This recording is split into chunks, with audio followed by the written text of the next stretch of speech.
Let's make some focaccia. Let's start with 2.5 cups of water with 2 tablespoons of sugar. Mix to combine well. 1 packet of active dry yeast. I'm using 𝓬𝓸𝓵𝓮𝓻, but any is fine. Go ahead and get that incorporated and let it sit for 15 minutes covered. Afterwards, we're going to slowly add in 4.5 cups of bread flour and combine. You may have to use your hands. Grease a bowl with about 1/4 cup of olive oil. Place in your dough, drizzle a little bit more on top if needed, and coat the dough well and evenly with the oil. Cover with saran wrap and place in a warm place for about 4 hours. After, grease your baking dish with more olive oil. Get your dough. I use 2 spoons to turn it out into the baking dish.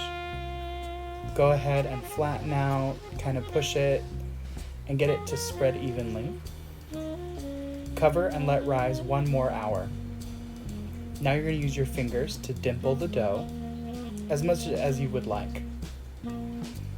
Place about 4 to 5 tablespoons more of olive oil on top and a heavy coating of flaky kosher salt all over the bread. Listen to that crackle. Alright, so let's go ahead and give this a sample.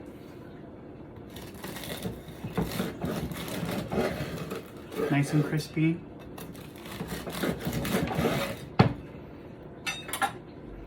See the color. Good crust. And I have my confit garlic right here. Just gonna take a clove, smash that in, nice and buttery.